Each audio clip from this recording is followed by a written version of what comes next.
If you guys are struggling to stay sober, get sober, struggling to feel fulfilled, feel purpose, struggling to lose the anxiety, lose the depression, lose the OCD, lose the lack of interest in life, even if you are sober, you're going to want to watch this video all the way to completion. You're going to want to not only just watch this video, you're going to want to get a notepad. You're going to want to pause, take notes throughout the whole entirety of this video. I'm about to break down the best, most practical way to get sober, not only get sober, but how to use sobriety to build the life that you are ultimately meant to live through God, through purpose, through self-development, through studying yourself, through being of service. And for those who don't know me, I run a online sober coaching business through Instagram. I have a pretty popular Instagram page.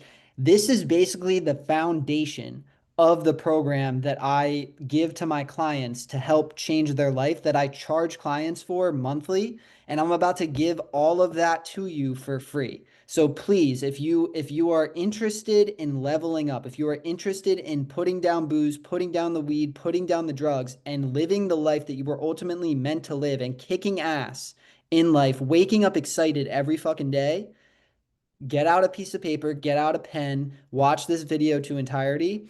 I'm about to break everything down. This is probably going to be the most important video that I make for a while until this video, I'm assuming, will iterate in the future. I'll make some iteration of it. And then, by that point, there will be more and more videos. This is the first video. I think I'm going to do like a module because really I can't explain. I can give like the framework of it, but I'm really gonna make like modules after this video, maybe put it all in a playlist and kind of break down each one of these tools to even more detail, because there are right and wrong ways to do these things, right? A lot of people won't talk about that in sobriety. They'll be like, oh, you're doing it right, you're doing it, oh, you're not drinking.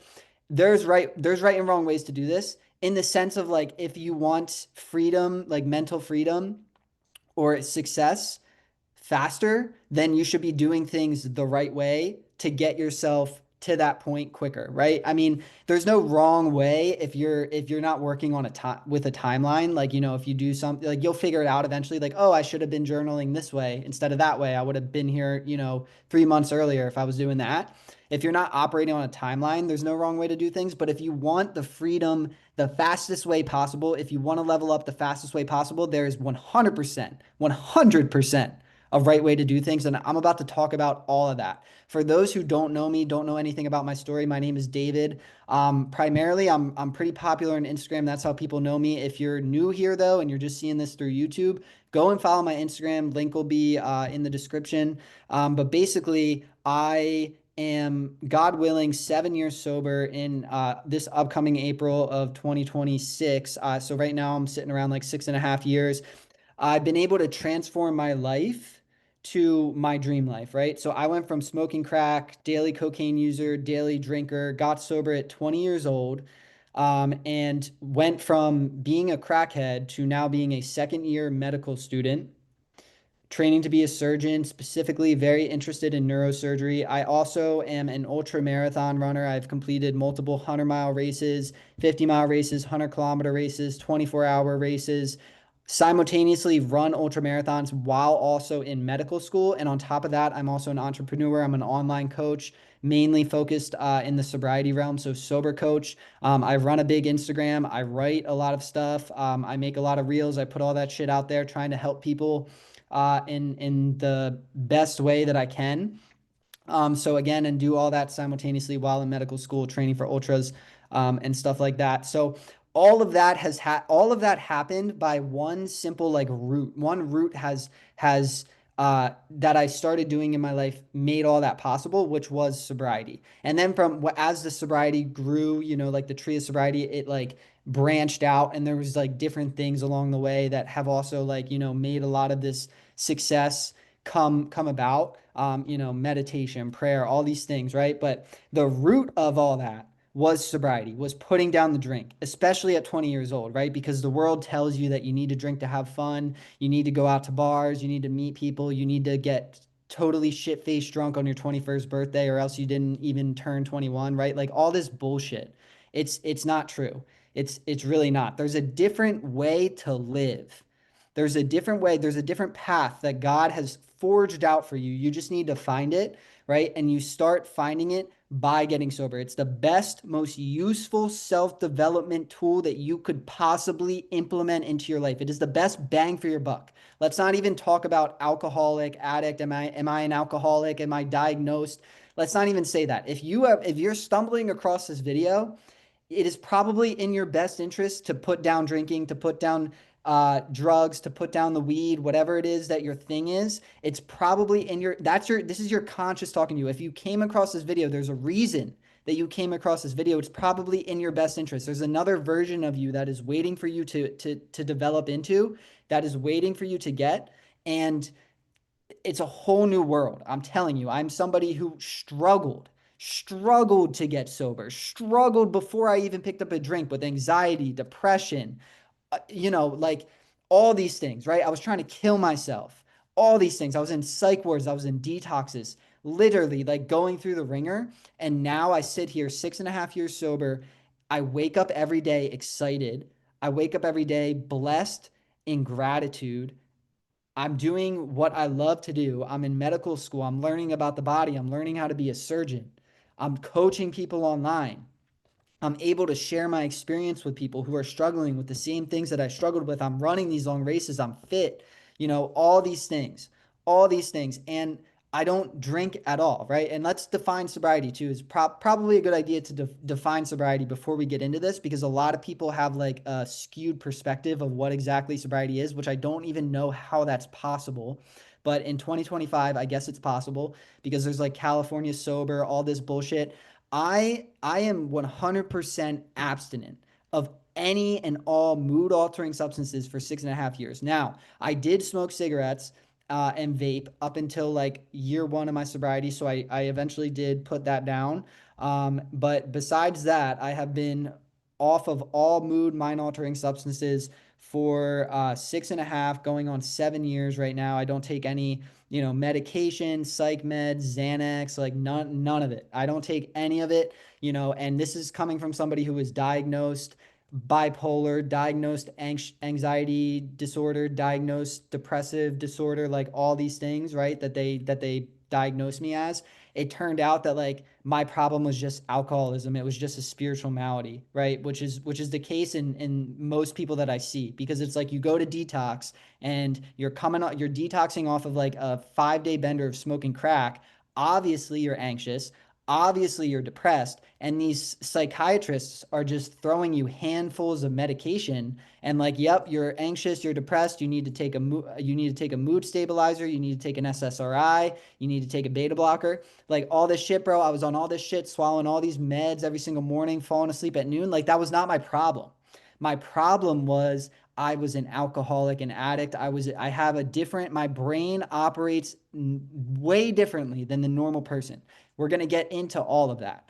Um, there was something else I wanted to say. I want to say that this video, I really like the beauty about the long form content, right? Like, yes, I made the slides. I premeditated a little bit of what I want to talk about, but for the most part, I just like made the slides and I'm like, I'm just gonna fucking run with this. I'm just gonna talk. And the reason for that is I really want to just speak from the heart. I want to speak from my raw experience. I really want to be as useful as possible to people. And I feel like scripting a lot of what I want to talk about is really missing the point with that. So I shot up a quick prayer before I started this. I was like, God, use me as a vehicle, speak through me, allow me to speak from my heart, allow me to speak from my experience with you. And that's basically all I did. I didn't like write anything out. I made some slides, but that's it.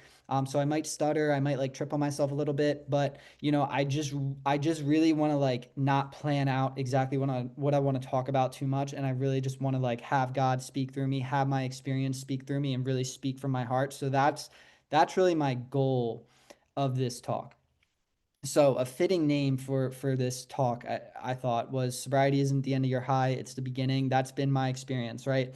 I am 6.5 years sober. I still get high every single day. Now, people that aren't on this kind of program are gonna like hear that and they're gonna be like, "What the fuck do you mean? Like you smoking weed? Are you California sober?" Like, no, I'm not. But I still fucking am in the business of feeling good, right? I still like to fucking feel good. The difference is I'm just not using street drugs. I'm not drinking alcohol. I'm finding other ways to get high, right? And like the other ways are, being somebody who scored 16th percentile on my SAT while I was in high school to somebody who is in medical school training to be a neurosurgeon, right? Or somebody who is running 100 miles at one time. Somebody who went from smoking crack every single day to waking up and feeling excited without putting a single drop of any mind or mood altering substance in my body at all. So these are things, there's other ways that you can get high and experience these same kind of like chemical highs inside of your brain that don't involve drinking alcohol and doing drugs. There's other ways to feed your desire of wanting to feel good. Everybody wants to feel good. This talk is not about learning how to be okay with feeling shitty. This talk is about learning how to get higher than you've ever been without having to put anything in your body at all. And I know that sounds like a long shot for some of you guys that are like, probably like 30 days sober. Maybe you're not even sober yet. Maybe you got 24 hours. It probably sounds like the fucking furthest thing from the truth, but I'm telling you, it is possible. I was also in your shoes. I am not special. I was in and out of detoxes, rehab, struggling with this.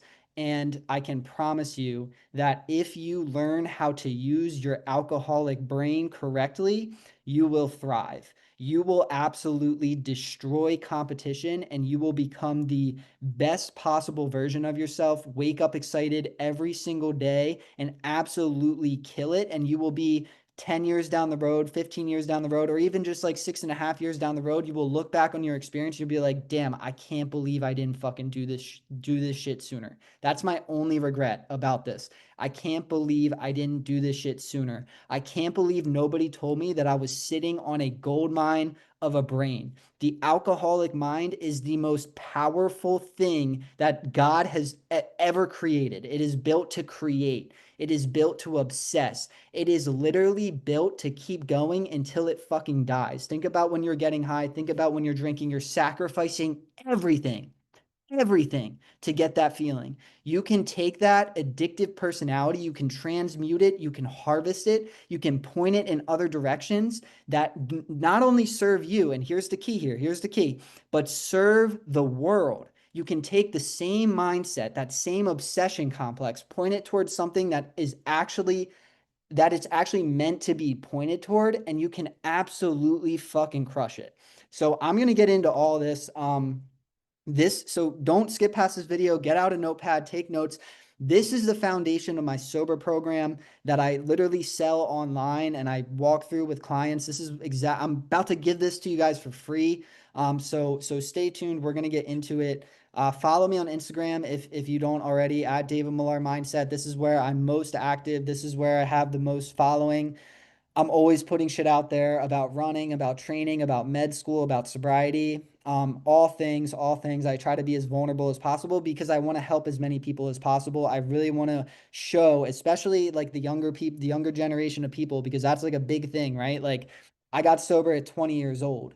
And, the world tells you that you need to fucking go out and drink every day at 20 years old or, 3 days out of the week, Thursday, Friday, Saturday, or else you're not really like gonna experience the best years of your life, right? Like that's what the world tells you. The world tells you that you need to go get blackout drunk on your 21st birthday, or did you even turn 21? That is not the case, guys. I wake up fucking ecstatic every single day, more excited. I feel better than I ever did when I was drinking, getting high. And I don't use anything, right? I don't use anything. So I'm really trying to speak to that younger generation as well. So follow me on Instagram for more. I think I'm gonna use this video as like a module.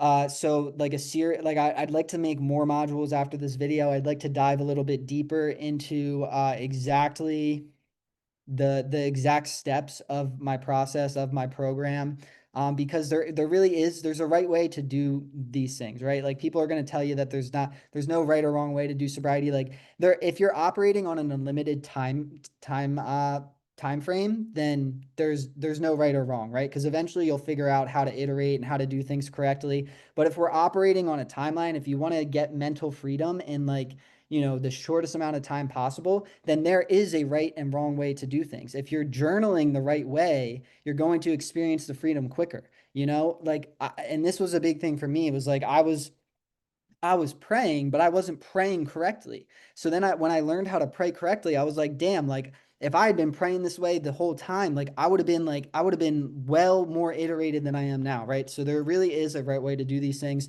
So again, how I used my sobriety to build my dream life.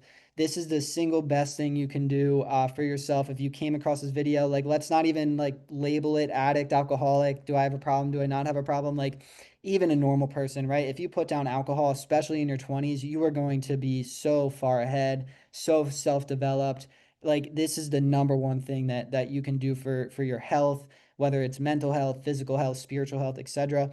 We're going to get a little bit into the neuroscience of addiction because I am a medical student. I'm very passionate about science, about the brain. I want to go into brain surgery. That's like my life goal right now.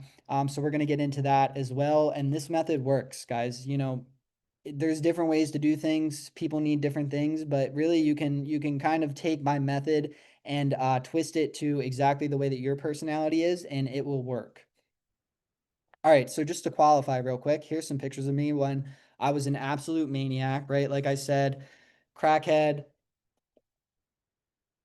doing blow every day, smoking weed, drinking, being an absolute idiot, had no idea where I wanted to go with my life. Um, this is what I looked like. Qualifications, right? Anxious, depressed, on medication, strung out, college dropout, sick. This is my SAT score. I talk a lot about this on podcasts. And I went back to actually dig up what my exact score was. I knew it was somewhere in the 800 range. 890 on my SAT, guys. I'm currently in medical school trying to be a brain surgeon right now. And I'm serious. Like I might have like the lowest SAT score out of anybody who's been accepted into an MD program within the States. Like I don't know if anybody else has scored lower than this. Nationally, this is the 16th percentile SAT score, 27th percentile in the nation. Pretty shitty SAT score. And yet I've figured out a way to, you know, or God and sobriety have allowed me, maybe is a better way to say it, to live the life that I'm living today, which I still 6.5 years later feel unqualified to live this life. That's how grateful I am to be in the position that I'm in. I wake up, I literally still feel unqualified to live this life because I know this is nothing but a miracle. I know the way that I used to think. I know the things I used to do. I know the way I used to fucking, you know, take like score on the SAT. And this life is so different than that. It is crazy. So, this is me maybe like 2 years sober. I ended up becoming an athlete, running on my undergrad college, you know, cross country track team. This was like the prerequisite to eventually lead me to ultramarathon running. And you know, stayed sober on the college campus as well, which was a big thing. Maybe I'll make a video on a little bit later if you guys want to see that. This is me just in the gym. This is me with my 6-year medallion and cactus. Hug the cactus, a big thing I like to say. Embrace the discomfort of sobriety. Embrace the pain. The pain is what is actually causing you to grow. This is me in medical school, going from scoring an 890 on my SAT to, you know, becoming a medical student. And yeah, that's me at medical school again. And this is me completing a 24-hour race while also simultaneously in medical school, simultaneously running a social media page. So, you know, you can tell like this guy right here was not doing any of that shit, you know? Like this is nothing but this is like intervention, spiritual intervention at its finest, right? Like there's no way this guy was running 100-mile races while also in medical school, while also doing a coaching business online, you know, keeping all that shit in check. But, you know, through the process of sobriety, through the process of spiritual intervention, nailing these pillars that I'm about to talk to you guys about every single day, this has been able to happen. Again, I am not special. This can happen to anybody. It is not just me, right? Like I am not qualified to live this life. I simply just did a few things that it was suggested of me to do by people in AA, by people who were sober, by people who had gone before me, people I trusted, people I saw who had great lives, who had great families, who woke up every single day excited as fuck because they were sober, because they had so many opportunities. Like they told me to do things and I fucking did them because I wanted what they had. All right, so first part of this talk, I want you to ignore everything that anybody has ever told you about your unfortunate condition, your addiction, your alcoholism, your desire to use, your obsession, right? That's like a big word people like to throw at you. Oh, why are you so obsessed with that? I want you to remove every negative thing that people have tried to tell you about it. Because what's probably going on in your mind right now is you have such a negative perspective on the alcoholic brain. You have such a negative perspective on your habits to use, your obsession complex. Maybe you feel a little bit guilty about it. Maybe you feel shameful about it. And fair, you should. It's definitely like if you're not using your brain correctly in this regard, you're going to feel guilt and shame because you're not using it correctly. You're not doing what you're supposed to do with it. But I want you to understand that you have a brain you're actually sitting on a gold mine of a brain because the way that your brain thinks is way different than the normal person. You are operating at such a high level of desire and of motivation and of dedication that you can't see right now because the drugs have kind of hijacked your reward system. But when you get sober, that upset the big book, and I'm going to reference the big book a lot because I'm also in 12-step program, specifically Alcoholics Anonymous. I'm an active member of that. It's saved my life, been a big part of my recovery. I'm going to reference the big book a lot. And because it's been a big part of my sobriety doesn't necessarily mean I agree with everything that's said in the big book because I'm about to come at you guys. And if some of you guys are in here that have gone to AA for a while, you might disagree with me on some stuff. That's okay. But, what I'm going to say is the obsession for me was never really removed. Now, the obsession to drink was removed, but the obsession itself wasn't removed. So, what do I mean by that? I mean that I still am a very obsessive person. Very obsessive person. I'm just not obsessed with drinking anymore. I'm obsessed with other things that make me feel good. I'm obsessed with the things that I'm supposed to be obsessed with, right? That's why I don't feel any guilt and shame around that anymore. That's why I view my obsession complex and as a superpower. The obsession complex is why I was able to go from an 890 SAT to somebody who got into medical school, who's passing all my medical school classes, who's also running a coaching business on top of that, who's also running ultra marathons on top of that. That's the reason I was able to do that because I'm an obsessive person. I have figured out a way to channel my addictive personality to things that not only serve me, but also serve the world. Medicine, right? Training myself to be the best possible doctor ever so that I can help other people. Running ultra marathons, sharing my story, all these things, right? So the way that my brain works is still very, very obsessive. I didn't that part of me didn't get removed, right? It got redirected would be the proper way based on my experience to talk about the obsession complex of the alcoholic. But you need to learn how to use your brain. You need to educate yourself. You need to figure out ways to fucking take that addictive personality and shift it towards something that actually is serving you. And it's not easy to do that. And, there's a process to doing that. And, it requires you to really like want to understand, I'd say is like the first prerequisite of this whole thing. I talk to a lot of people on my Instagram in my DMs. And I'm like, they're like, oh, like I'm anxious, I'm depressed. I'm like, tell me a little bit more about that anxiety. Like when does it come on? Is it social anxiety? Is it just like random anxiety? Is it like physical? Is it manifesting itself physically? Do you have panic attacks? Does your heart start palpitating? And then they respond to me and they're like, actually, like I don't really know. I'm like, what the fuck do you mean you don't know? Like this is affecting your life so much, and you're not even studying it. You're not even like interested enough to fucking actually dive deep into why you're feeling the way that you feel, even if it's a negative emotion, right? So you guys got to get over that obstacle, right? You should be really like interested in why you feel the feelings that you feel every single day. And I'm going to talk about ways to do that in the pillars of my program as we get deeper, but I kind of just wanted to allude to that because I think it's very important.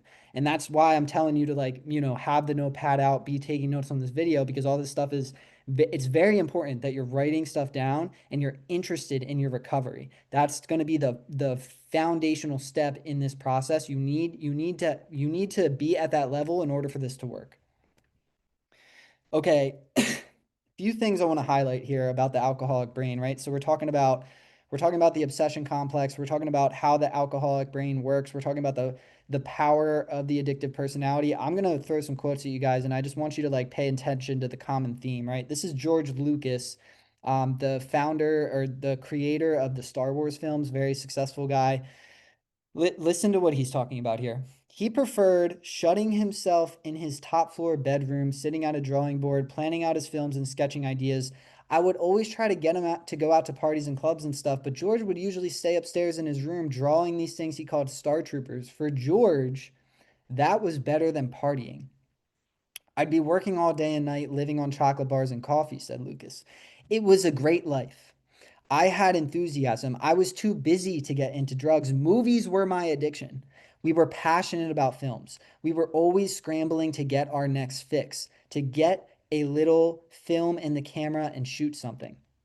Sounds a lot like alcoholic thinking, right? He's not using that obsession complex, that drive, that deep desire to go and get high, to go and get drunk. He's using it to create. He's using it to serve something that not only serves him and serves his creative desire, but also serves the world. He made Star Wars. Everybody knows Star Wars. Everybody's watched Star Wars, right? So again, let's look at another quote from a different, very successful figure, Alexander Graham Bell. Does anybody know who Alexander Graham Bell was? Why he's significant? I'll give like 3 seconds.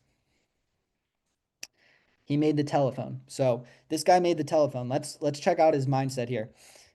All right, I have periods of restlessness. Anybody who goes to AA, that word rings multiple bells. That should ring multiple bells in your head. Restless, irritable, discontent. Main, like the three biggest adjectives that describe the alcoholic, right? So here's Graham Bell saying, I have periods of restlessness. When my brain is crowded with ideas tingling to my fingertips, when I am excited and I cannot stop for anybody, let me alone. Let me work as I like, even if I have to sit up all night or even 2 nights. When you see me flagging, getting tired, discouraged, put your hands over my eyes so that I go to sleep.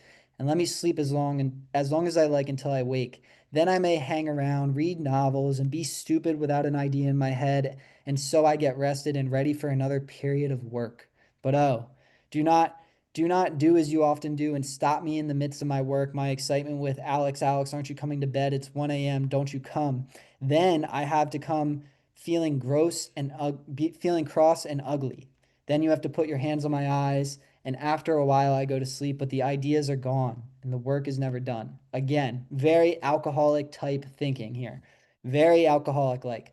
So you can see that he is like, let me alone, let me work, let me be excited, let me stay up all night or even for 2 nights, guys. This is classic alcoholic thinking. These great thinkers, these great people of major relevance, people who have changed the world, are have the alcoholic thinking. It's just not directed toward alcohol and drugs. It's directed toward things that actually matter. Things that actually matter.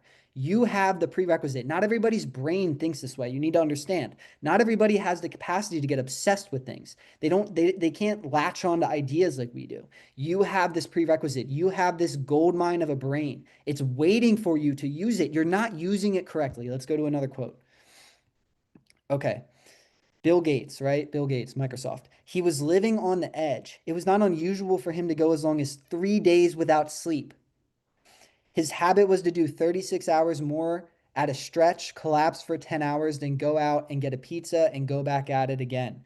If that meant starting again at 3 o'clock in the morning, so be it. In the early days of Microsoft, it was more common than not for other employees to arrive at the office in the morning and trip over Gates to sleep on the floor at his desk or curled up in a corner. All right, guys, you could literally take this sentence right here. His habit was to do 36 more hours at a time at 36 hours or more at a stretch, collapse for 10 hours, go out and get a pizza and go back at it. If somebody said that about me like 6.5 years ago, like to maybe like some treatment facilitator or something, but describing me as a person, they would be like, oh, that makes sense. Like he's doing crack for 36 hours and then he's collapsing for 10 hours, getting some food in his system and going fucking back at it. This is exactly the kind, these guys have the same kind of thinking as the addict and alcoholic. And it makes me think, if they were raised in a certain environment or pre-exposed to alcohol at a younger age than maybe they first picked it up at, maybe before Bill Gates got obsessed with computers, if he was first exposed to alcohol or some substance that like made that limbic system or made gave him that feel good feeling before he came across what his true purpose was in life, which was computers, maybe he would have went down the path of an alcoholic, of an addict, because he has that predisposition to obsess over things. Let's go to another. I think this is the last one. Walt Disney. I'm not going to read this whole thing because I don't think. Okay, let's read this part. So I don't know if you guys can see my mouse. I tried to do laser pointer, but it's not working. Starting at the second paragraph, his hobby is his work. Another friend, Greg Morris, told a reporter profiling Walt, as every moment of his time is given over to it. Checks out. Walt had always lived in the studio. Even when he wasn't at the studio, his mind wasn't far from it. But his obsessiveness took a far greater toll on Lillian, Walt Disney's wife. She was lonely. To a Time reporter, she called herself a mouse widow and joked that she found her husband's conversations fascinating because it is entirely given to Mickey Mouse. Let's skip down to this bottom paragraph. I think there's some good stuff in here. There wasn't a night we didn't end up at the studio. Checks out, Lillian recalled. So she would curl up on the Davenport couch in his office and sleep while Walt worked, waking up at intervals to ask how late it was, to which, regardless of the time, Walt would answer, "Oh, it's not late." Walt admitted years later that he would turn back his office clock while Lillian slept so that she never knew how late he was actually working until. Even in bed, Lillian said he would usually toss and turn, thinking of studio problems, then rise early and declare, "I think I've got it licked."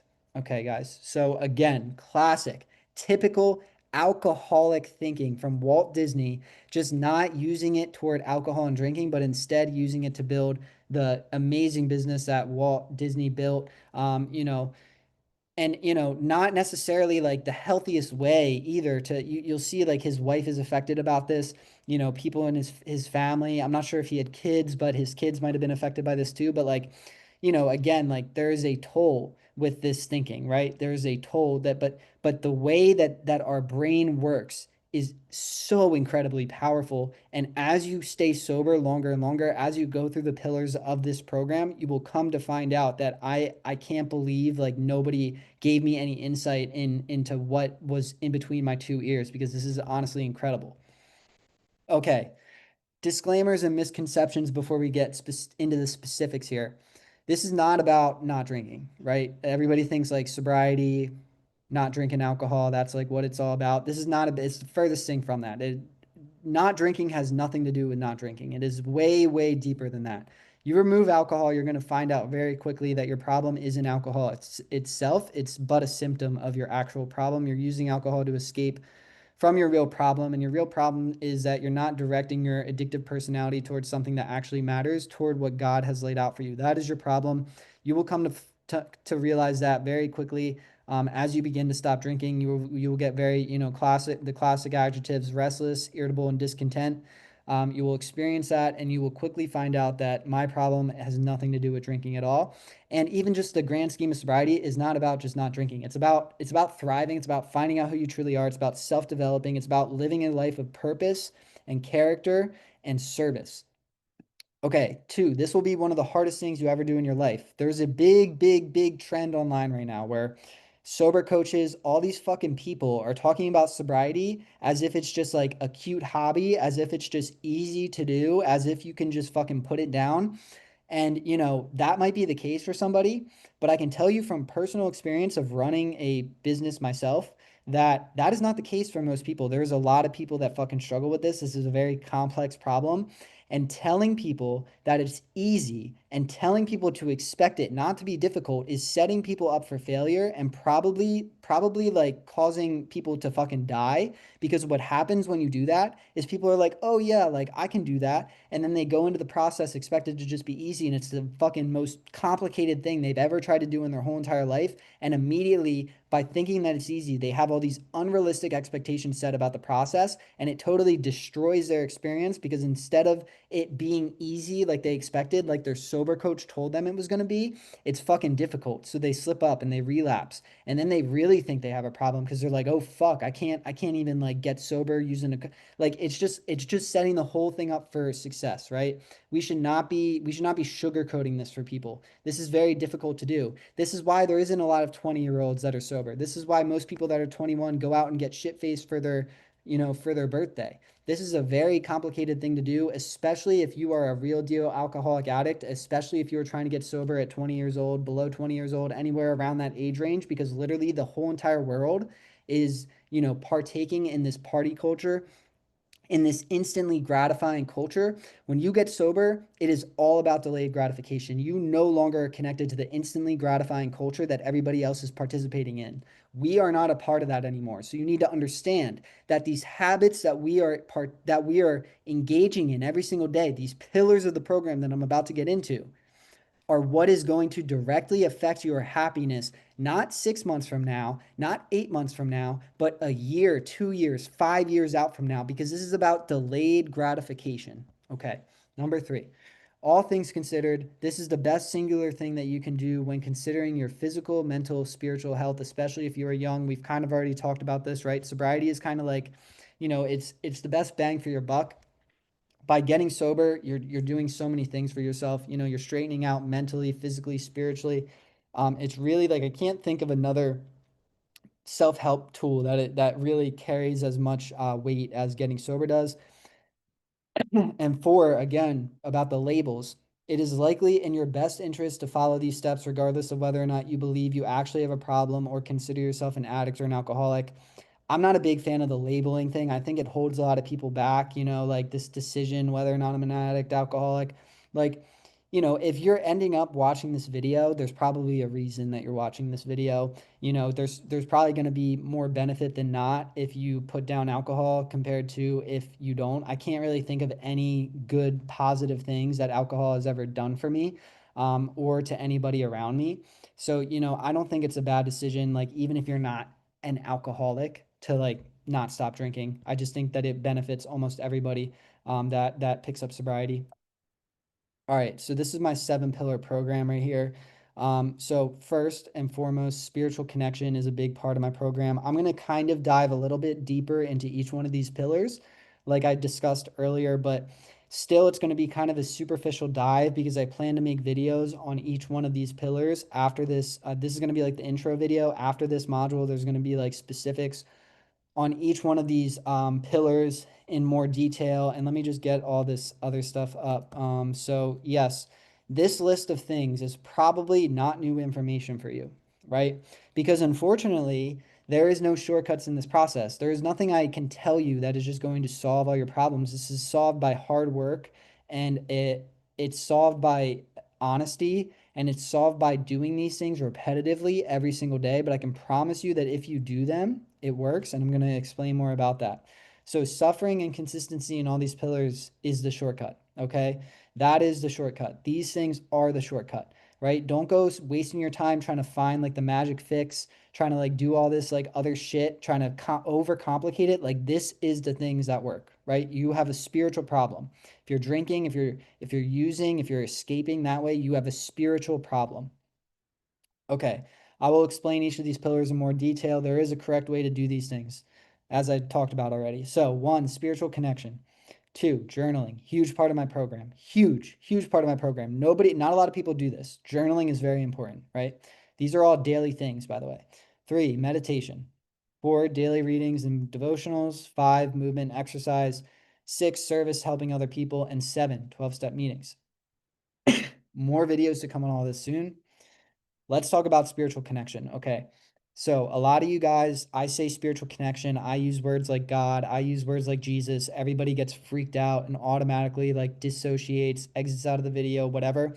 The unfortunate reality about this is that this is a spiritual problem to some level, right? So, there's been a lot of brain studies on people who have actively engaged in prayer and meditation and belief and religion. Parts of their brain literally change because of their belief system.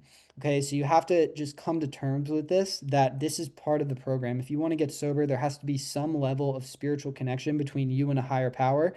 You need something bigger than yourself to go to run your problems by, to trust, because what's going to happen is life is difficult. Life sucks sometimes, and you're going to get fucking your ass kicked by life, and you're not going to understand why. And it's going to suck and it's going to fucking hurt so bad, and you don't understand why. Maybe it does right now. Maybe this is you right now that I'm talking about. And if you don't have a higher power to go to in those moments, you are going to be miserable. You're going to feel like a victim, and you are never going to build confidence or self-esteem because you don't have a God to go to. You don't have somebody to constantly run your problems by. You don't have something to have faith about. You have no idea. You are operating with a blindfold on. You can't see anything. You can't see why God is allowing these terrible things to happen to you, right? So when you don't have that in your life, you are going to be lost and you will never, you might get sober physically, but you are never going to be sober mentally and physically. More to come on this, but obviously things associated with this are prayer, meditation, reading scripture, right? Diving deeper into it, getting a foundational group of people around you that also share these, prioritize spiritual connection as well. All these things are going to be very, very, very important in building that spiritual connection. And again, with spiritual connection, there is no finish line to this. There is no like point that you get to where you're like, all right, my relationship with God is good. I'm just going to stay right here and this is where I'm at and I'm good now.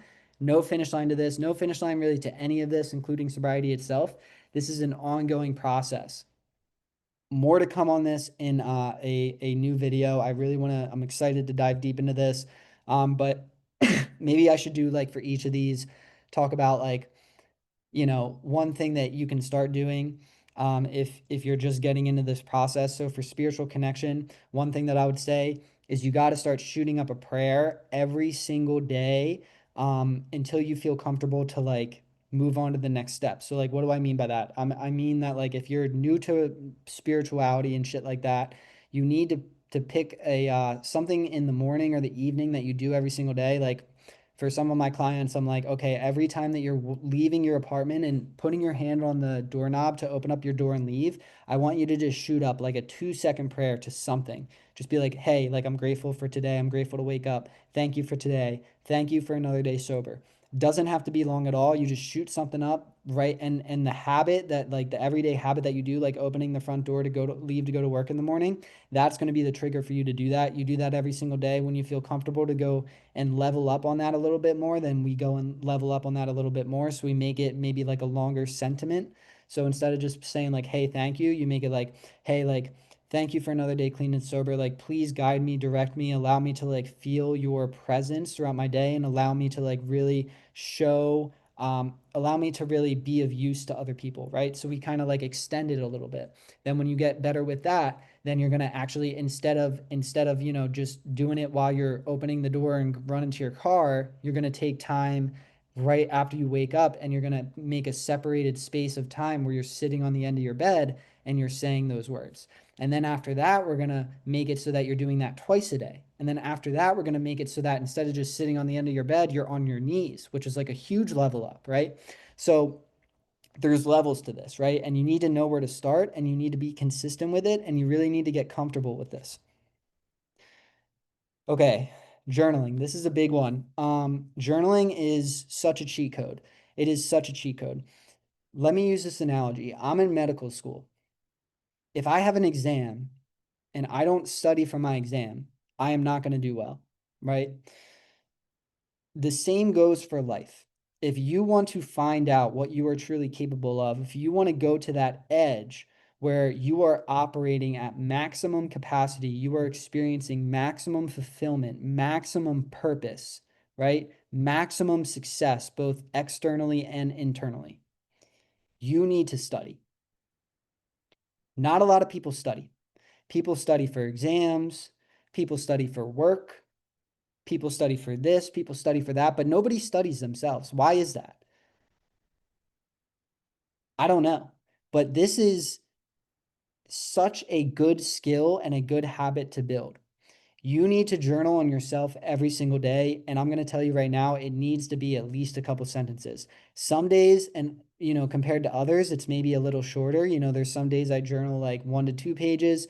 There's other days I journal like 3 sentences. It really depends on the day, right? But regardless, like you really need to make it a habit to get into.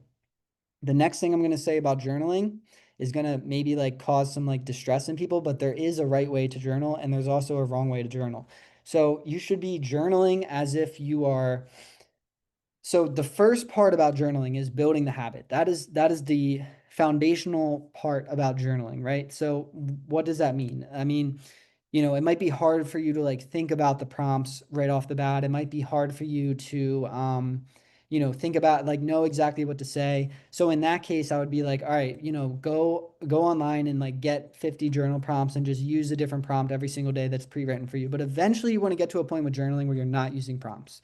You want to get to a point with journaling to where like you're thinking about the journal throughout the day, and you're thinking about what you're experiencing, and you're like, oh, I'm going to bring this to the journal later. Oh, I'm going to bring this to the journal later. A emotion pops up during the day. You're going to bring it to the journal later. Your day should kind of like be revolving around that. You should kind of really be thinking about these things. You should be thinking about how you feel in certain situations. You should be thinking about certain emotions that are coming up, certain pains that are coming up, and you should really like get that urge to like I'm gonna like chop this up in the journal later and like dive a little bit deeper into this. That's really the goal with the journaling. The goal is not to like use all these other prompts and like like you should really journal about like what you're actually going through. And a lot of times when you're using external prompts, it kind of misses the point, because there are things in your life that are happening to you for reasons, and if something happens to you, you're not gonna figure out like the main reason it's happening to you unless you take it to the journal and you spend time on that. You spend time on how you reacted to it, how you should have reacted to it, why it was happening.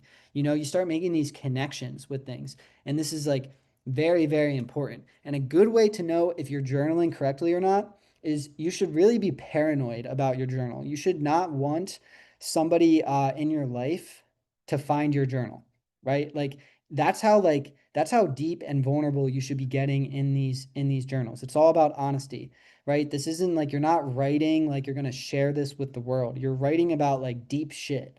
So if your journal is just like out on your coffee table and you got like five of your buddies over at your house, you should be pretty fucking paranoid that one of them is going to pick up that journal and start reading it, because like that's the level of depth that you should really be getting into in these journals. Okay. More to come on that later. Next, meditation. Meditation is huge. There's also a lot of studies affiliated with brain health and meditating. I'll keep this one kind of quick for now, but you really want to start carving out some time in your day.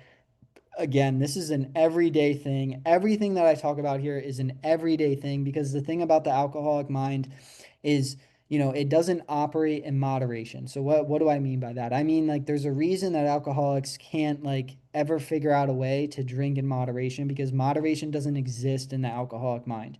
And that's not just specific to, alcohol. That's specific to everything. It's specific to emotional problems. It's specific to the way that we operate in literally all fields, including like solutions. So like, when I say like meditation, I'm not going to tell you to like, oh, meditate in moderation, because you're not going to be able to do that. You can't moderate anything. So that leaves you with two options, right? You can either be on this side of the coin or this side of the coin. So this side of the coin, it would be like, meditating every day, complete abstinence, going all in. Or you can be on this side of the coin where you're just like not going to do any of it. Obviously, for obvious reasons, we can see why that side of the coin wouldn't work. So you're really only left with one option. If you can't moderate, you're left with doing these things every single day like they're a fucking religion. Meditating every single day is going to have a huge impact on your mental health, on your spiritual health, and even on your physical health, and on your ability to concentrate if you're somebody in school like me. You need to sit in the mornings, at night. It doesn't really matter what time you do it. And you need to just do like a silent meditation that really only takes like 1 to 3 minutes. You need to set a timer on your phone, and you need to just focus on your breathing. It's literally like not complex. You don't need to go to YouTube and do all these fancy guided meditations. And it doesn't even need to be long. It just needs to be consistent over a long period of time, something that you do every single day, practice every single day. And you just need to sit there and you just need to focus on your breath. And every time that your mind goes somewhere else, which it's inevitably going to do, you just don't react, and and you're like, all right, my mind drifted, and you just bring it back to the breath. And then it's going to go away again. And then you're going to bring it back to the breath. Then it's going to start thinking again, back to the breath. You just keep pulling it back to the present. That is going to allow you to learn how to constantly be in the present moment.